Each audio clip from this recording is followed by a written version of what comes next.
up, fight back. What do we do? Stand up, fight back. What do we do? Stand up, fight back. Who got the power? We got the power. What kind of power? People power. Who got the power? We got the power. What kind of power? People power. What kind of power? People power. What kind of power? People power. Who got the power? We got the power. What kind of power? People power. What kind of power? People power. What kind of power? People power. Who got the power? We got the power. What kind of power? People power. What kind of power? People power. What kind of power? People power. Thank you, everyone. My name is Yosan. I am a proud organizer and a union member in Brown University's graduate labor organization, AFT Local 6156, an organizer in the Brown University's Palestine Solidarity Caucus, as well as a proud organizer in the Party for Socialism and Liberation. We're gathered here today to commemorate International Workers' Day. All around the world, people are taking to the streets to stand up to the injustices we face under the system dominated by millionaires and billionaires alike. The working class does all of the work. Without our labor, nothing in this world would function. All the bankers and CEOs do is sit back and collect profits while dreaming up new ways to exploit us. Why should we let them exploit us without a fight? Why should there be any billionaires at all? We are here to share one simple truth. Workers make the world run, so workers should run the world. Today, it's also important that we acknowledge the roots of International Workers' Day, as the ruling class attempts to dilute and erase our radical history. On May 4th, 1886, thousands of workers held a demonstration in Haymarket Square in Chicago, Illinois, to demand that local and federal authorities uphold the 8-hour workday. In response, the Chicago police attacked protesters, and martial law was established across the country the very next morning. Shame. And also in response, every union across the country was banned. Sounds like a lot what's happening today. The government's repressive response revealed just how influential the labor movement was, as it created points of unity around class struggle that connected multiple sectors of society. At the time, the labor movement in the US was rapidly growing. Workers were forming unions throughout the country, organizing to stop the exploitation of their labor and to change the cruel and dangerous conditions they were forced to toil under. After the Haymarket affair, labor leaders and workers were brutalized, surveilled, and punished by the state. This historic moment led to the establishment of May Day, now celebrated every year on May 1st, to honor the victims of exploitation, to remember the rich history of our labor organizing, and to underscore the importance and necessity for fighting for our collective liberation. More than a century later, the landscape of labor today has transformed. We live in a highly globalized world where all companies depend on hundreds of thousands of workers to create and move and sell everything across oceans, borders, and nations. And despite this geographic distance, this globalization has truly connected us as siblings in the international working class. Class and labor issues now more than ever are being connected in new ways, and we must be ready to respond to this moment. This May Day, the Trump administration is trying to destroy our rights on all fronts. Trump is conducting mass layoffs of public sector workers and gutting every program that serves the common good or helps working class people survive. He is trampling on civil liberties like due process and free speech through his war on immigrants and crackdown on student protesters who oppose the genocide in Gaza. Shame. He is making it even easier for corporations to destroy our environment.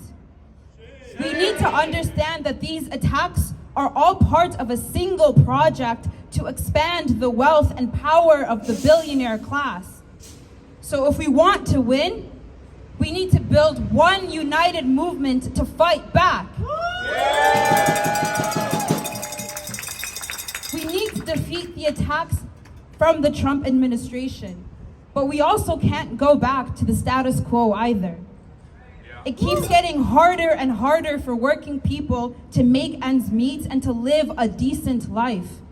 No matter who is in office, people have continued to live paycheck to paycheck while our tax dollars are sent overseas to massacre thousands of people in Gaza and around the world.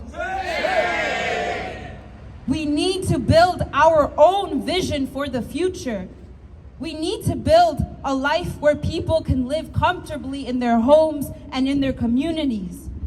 A future where our people have homes, education, and healthcare.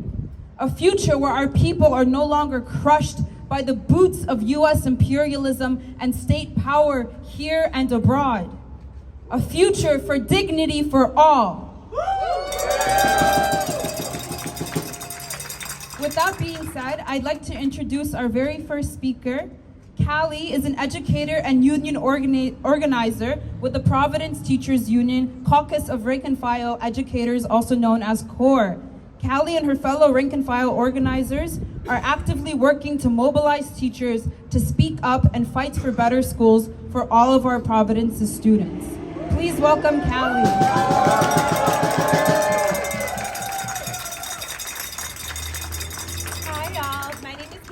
And I'm a social studies educator at Hope High School and an organizer with PVD Core.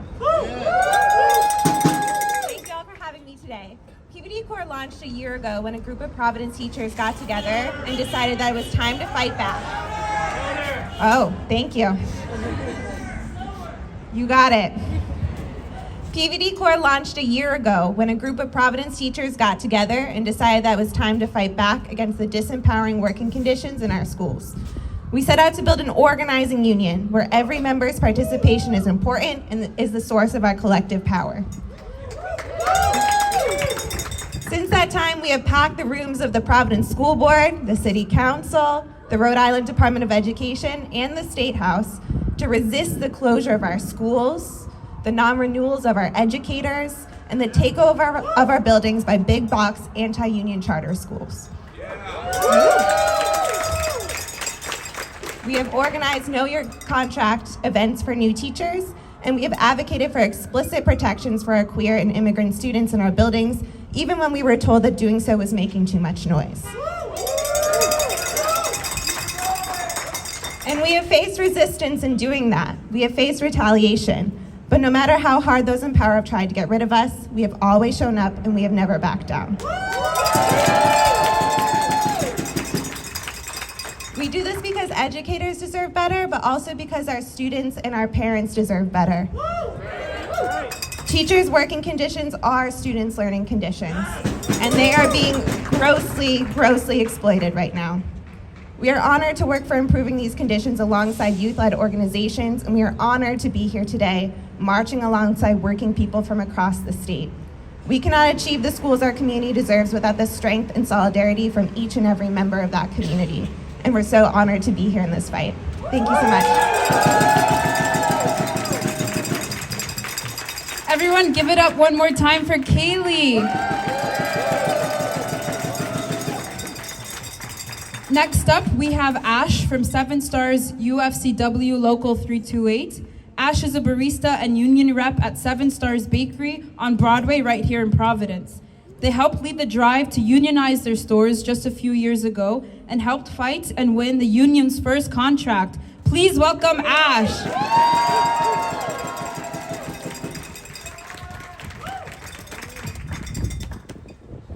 Hi, hello everyone, and happy May Day. As said, my name is Ash, and I'm a union member of UFCW Local 328.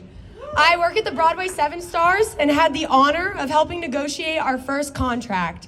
Many of you may not know this, but we will be renegotiating our contract for the first time ever this coming fall, so stay tuned. Our unionization process began back in 2021, with workers meeting together on our own time after work to discuss shared frustrations with workers not receiving raises, low pay, no job security, and feeling like we had no say in our workplace. Eventually, we made the call to UFCW Local 328 and began the unionization process. We engaged with the community, the media, and did tons of solidarity acts, and were able to secure a beautiful first contract.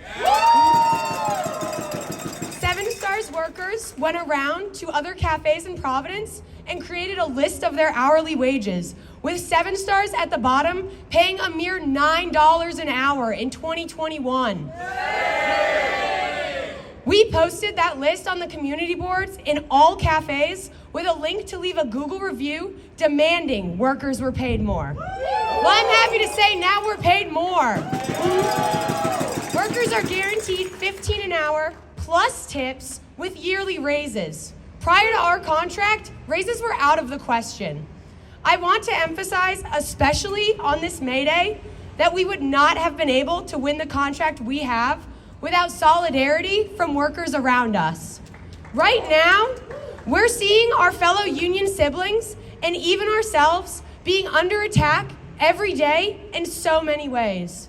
We need to stand in solidarity and speak out against what's happening to our trans union siblings, our immigrant union siblings, our union siblings in Palestine, Congo, Sudan, and all over the world experiencing oppression from the US war machine and imperialist powers. May Day is about workers of the world uniting, and it is something we hear all the time, but we need to do this in practice. By being here, by speaking up, by fighting against Trump's anti-union agenda. The mere existence of unions are under attack, and we cannot allow that to happen, nor can we allow these current attacks and atrocities to continue. We stand here as union members in solidarity, demanding change. We will not stop fighting for trans rights, immigrant rights, for a free Palestine. Unions are forever, and we will see a unionized world in solidarity in our future. Thank you and happy May Day. Thank you, Ash. Give it up one more time for Ash. Up next, we'd like to introduce Dahl, a 3-year partner of Starbucks and a member of Starbucks Workers United. They helped organize the first unionized Starbucks in Rhode Island, along with their coworkers back in 2023, and are currently aiming to spread the word to other Starbucks locations in this area. Please give a warm welcome to Dahl.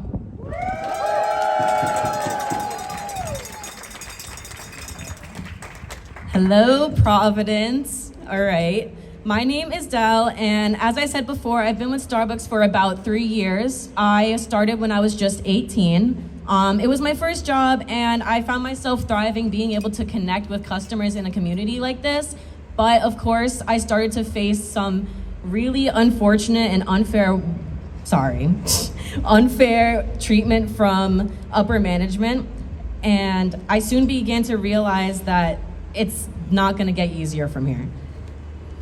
But in 2023, thanks to our amazing and powerful team, we filed to unionize the night before the Red Cup Rebellion, and a few weeks later, we unanimously won our union election, becoming the first unionized Starbucks in Rhode Island. Thank you.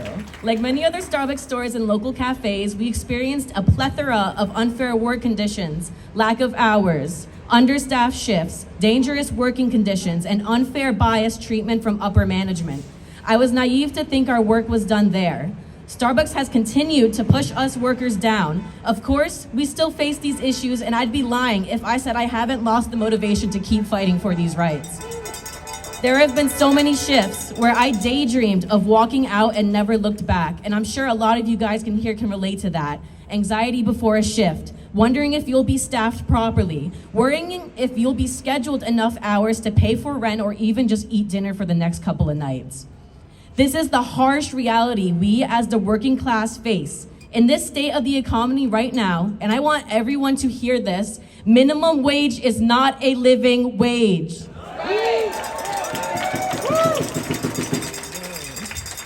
New England is one of the most expensive regions to live in. Prices are constantly rising, and with the new tariffs, it's not going to get any better. Frankly, there is no more time to stand idly by and suffer.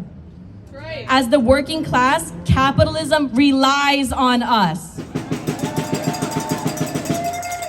They actively profit off of our hard work of displaced people, especially people of color, the LGBTQ community, and workers with disabilities.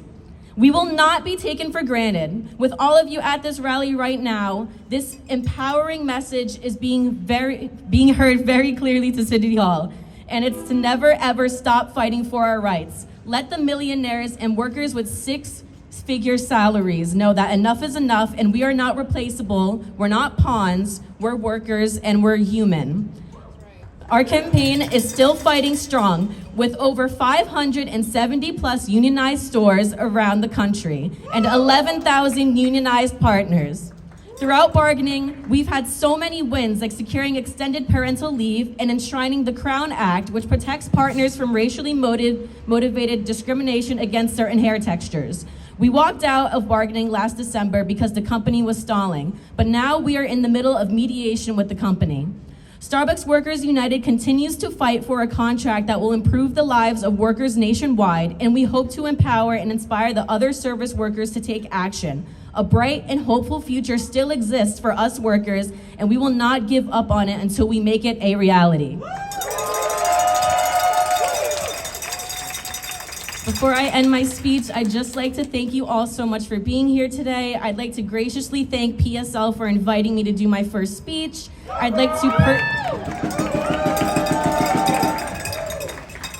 also like to personally thank my coworkers at One Financial for being the reason why I stay part of the community for all this.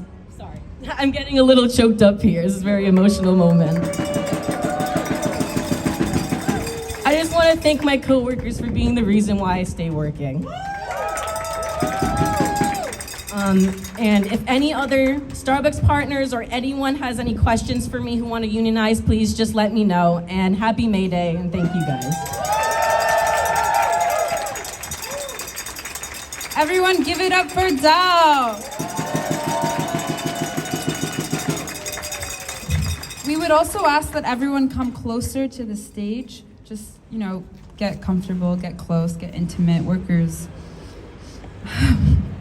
Next, I'd like to welcome up Audrey and Jacob, two unionized labor workers and active bargaining unit members of their parent union, USAW. Let's hear it for Audrey and Jacob.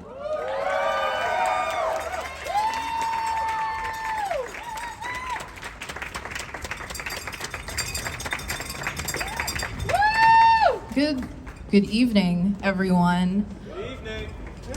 Just before we go into our speech, we want to make clear that we're speaking based on our experiences as unionized library workers. We're not here to represent our parent union or our parent union's beliefs. We just want to make that explicitly clear. Hi y'all, my name is Jacob and I'm a union worker at a library in Providence. It's good to be among union comrades, fellow workers, and other allies. It's a hard time, or rather it's a hard time again. It continues to be a hard time. As I expect many of you can appreciate at your own workplaces, to work at a library today is to hold the line against a double front. There's the gutting of federal unions and the stacking of the NLRB with anti-union stalwarts, its reverberations and the promise of a future offensive. Then there's the shuttering of the Institute of Museum and Library Services, the essential end of federal library funding, and the cancellation of grants. These acts by the Trump administration complement book banning campaigns shepherded by far-right organizations, which have escalated over years, and especially target queer, trans, and BIPOC folks in their access to libraries. I'm grateful that many in my bargaining unit in my workplace are meeting these attacks with conscientiousness and a fighting spirit.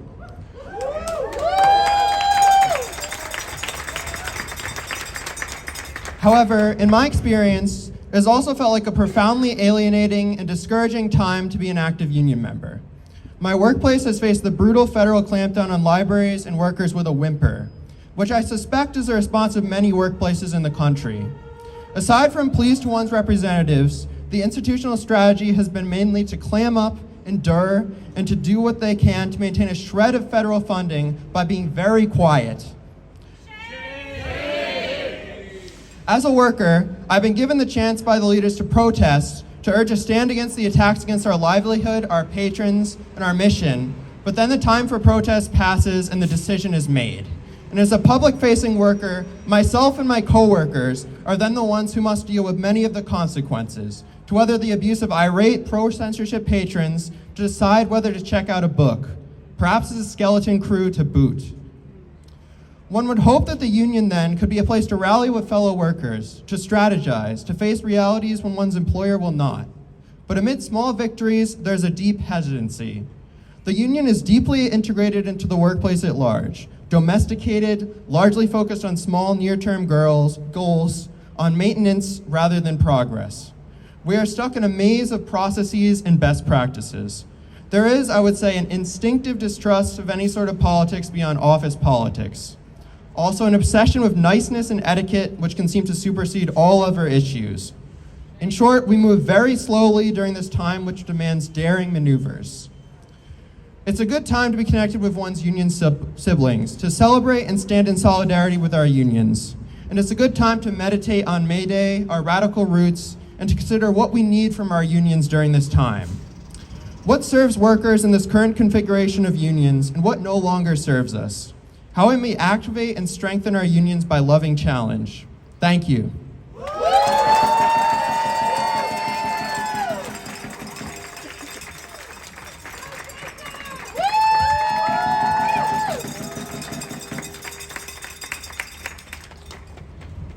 Good evening, everybody, again. And for those of you who know, mapagpalayang Mayo Uno sa inyong lahat, a liberating May Day to all of you. My name is Audrey, and I'm a library worker here in Providence. Alongside Jacob, I am a union member and an active negotiator in our bargaining unit. And so is Jacob. I'm proud to be here today alongside my union sibling and all of you in solidarity with our struggle to transform the rights of workers. I affirm Jacob's reflections on the state of the union broadly. As a bargaining unit, we agitate sparingly in the name of protecting our small labor wins and as a larger bargaining power with our employers. As a larger union, we remain politically disengaged from the Trump administration's devastating cuts to membership's trades, and politically indifferent to Democratic administration's exploitation of our tradespeople that only entrenches wealth for the ruling class. Shame.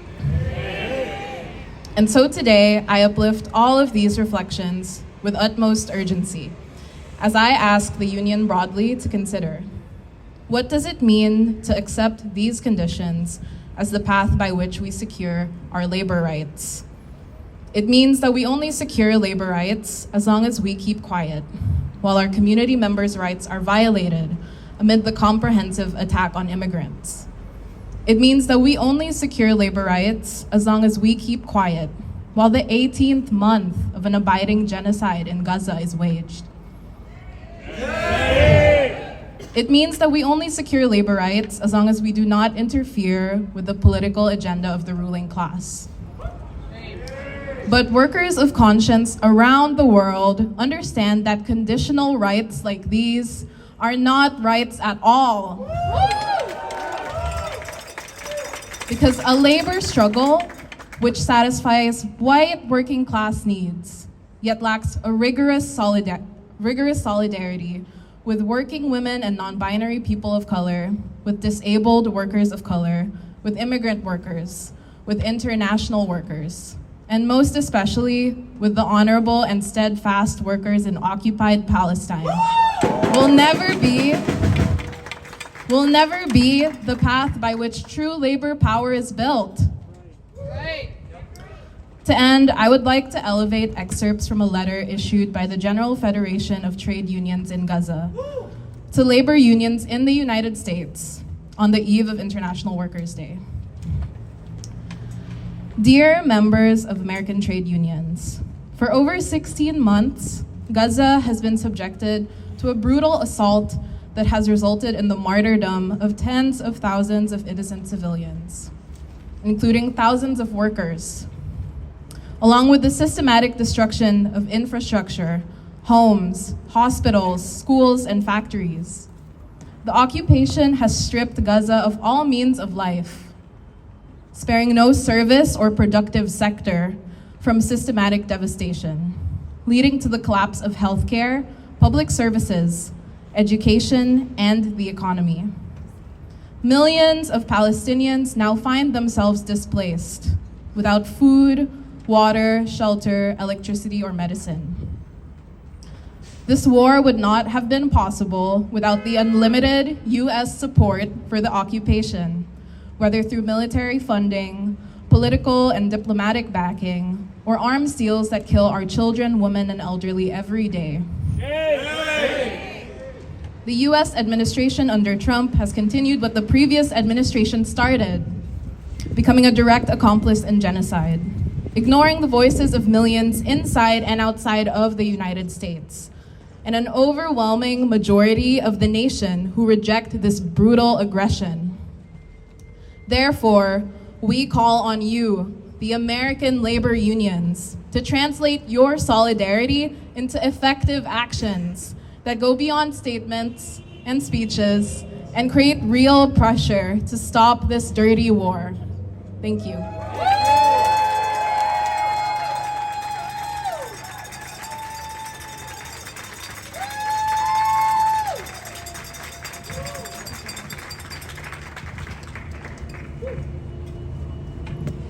Thank you, Audrey and Jacob. Give it up for them one more time.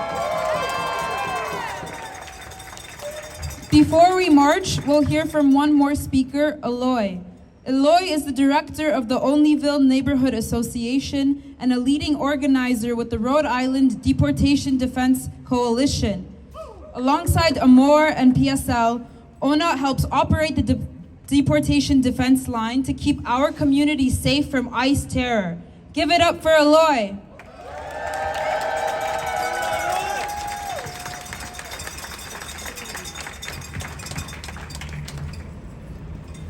The workers united will never be defeated. The workers united will never be defeated. The workers united will never be defeated. The workers united will never be defeated. Hello everyone, my name is Eloy Rodas. I am the Executive Director of the Olneyville Neighborhood Association. I'm also a volunteer with the Deportation Defense Line, which is, if you don't know by now, a rapid response hotline run entirely by volunteers in coordination with Amor, ONA, and PSL, and the entire Rhode Island community. This is a phone number that people can call when they see ICE activity or if ICE comes to their door. When someone calls the line, we walk them through their rights, we send verifiers to respond within minutes, we take down badge numbers and document what's happening. And if it is a raid or potential raid, we mobilize the community in our WhatsApp and Telegram alert channels to go to the scene and make it clear that we will not allow our neighbors, loved ones, and our family to be kidnapped without a fight. Just last week, our city had a major community mobilization after one of our neighbors was kidnapped, beaten, and tased by ICE agents. Shame. They injured our community member so badly that he had to be taken to the hospital. More than 80 Rhode Islanders rushed to the scene of the hospital within minutes of our message. We protested outside the hospital for nearly 3 hours, while ICE and the Providence Police collaborated to stop our detained community member from accessing his lawyer. ICE ultimately resorted to smuggling the targeted community member out of the facility, clearly terrified by the turnout and in defense of immigrant families, instead of brazenly operating as normal. We know that this is just the beginning. ICE is still active in our communities, and we expect to have to mobilize to fight against more deportations. This means we need to build up our numbers and power so that no more of our people are kidnapped.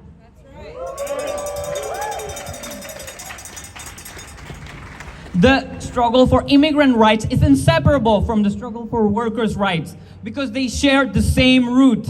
A billionaire class that puts profit over people, a system designed to protect corporations, CEOs, and landlords while criminalizing and displacing the rest of us.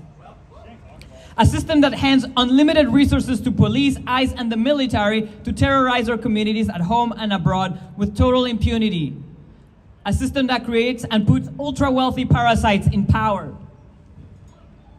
The attacks our immigrant communities face are linked to the attacks of labor unions, public housing, and immigrant families. Trump and the billionaires are trying the classic tactic of the bosses, divide and conquer, trying to pit workers with US citizenship against immigrant workers. The attacks on immigrant workers and international students and Palestine organizers by ICE are directly linked to the attacks on trade union rights. They're all aimed at weakening our solidarity, convincing people to be afraid to stand up. We saw the awful attempts to demonize union member Kilmar Abrego Garcia, a man just trying to work hard and raise his family here like any other worker, who was kidnapped and abducted to El Salvador without a due process. Shame. That's why it's so important for the entire labor movement to stand united in the face of state terrorism, because today it's immigrant workers, tomorrow it will be labor organizers. ICE raids happen in our workplaces, in our schools, outside hospitals and clinics, at citizenship interviews. They strike where we're most vulnerable, making people too afraid to show up for work, too afraid to take their kids to school, too afraid to seek medical care when they need it. They want us to keep our head down, to stay quiet, to believe that if we hide well enough, we'll be safe. But we're not going to fall for that. Politicians and media pundits who attack immigrants under the guise of eliminating criminals and defending those who came here the right way are creating a smokescreen for their real ambition, scapegoating migrants for supposedly taking public resources while they're directing blame away from the ruling class. This is the wealthiest country in the world, and we could easily meet the needs of all people. We could invest in free, high-quality healthcare, education through college and beyond, free childcare, decent housing, and a living wage with union representation that would become constitutional rights. Immigrant workers who are fleeing horrific conditions caused largely by US corporations and politicians could be given legal status and brought into unions so that solidarity prevails instead of a race to the bottom in wages. Evictions could be banned and rent capped at no more than 10% of a person's income. Yes, inflation could be eliminated with an across-the-board price freeze. All income and assets over $10 million could be subjected to 100% tax with no exceptions or loopholes, as would all offshore corporate profits. All debt from student loans, bail bonds, medical and utility bills could be canceled. But politicians are not interested in addressing the labor shortage and or bad wages and working conditions. They're not interested. In fact, all they're interested in is maintaining the system the way it is. Instead of being told we have to wait to vote every 2 to 4 years for politicians who promise everything and do nothing, our task is to organize to stop the far right and transform our system.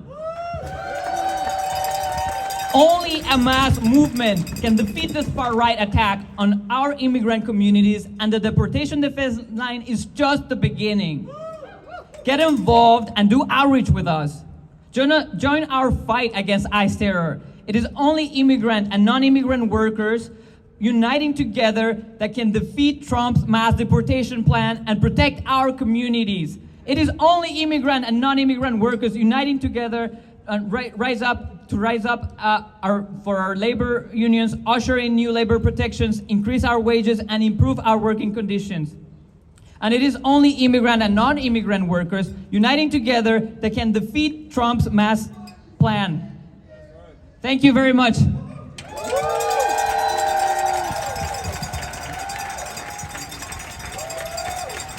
Thank you so much, Eloy. Now more than ever, we have to connect the movement for labor across all fronts of struggle. Every issue is a labor issue, and every issue is a workers' issue. So give it up one more time for all of our wonderful speakers. Whether we are members of a union or we want to form a union, whether we are workers or unemployed, disabled, or even retired, we are all members of the working class. That's right.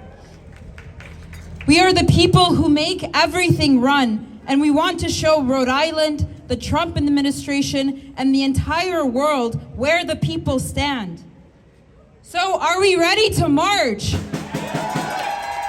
Are we ready to show Providence and the Trump administration where we stand? Are we ready to show that workers run the world and workers will control the world? So let's get ready to march. Everyone, please line up behind these banners. They're going to make their way down.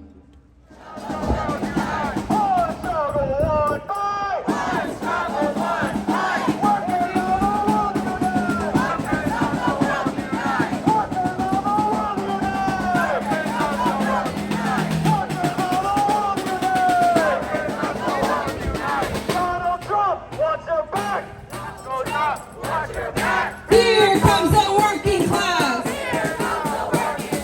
Donald Trump, watch your back.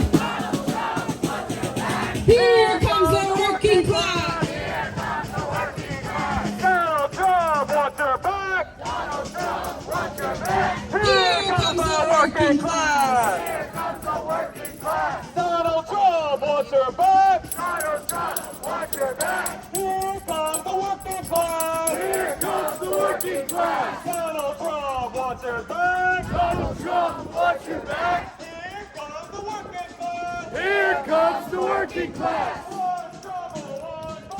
One struggle, one fight. Workers of the world unite. One struggle, one fight. Workers of the world unite. Workers of the world unite. Escucha, escucha, estamos en la lucha. Escucha, escucha. Estamos en la lucha. Escucha, escucha, estamos en la lucha. Escucha, escucha. Estamos en la lucha. Escucha, escucha. Estamos en la lucha.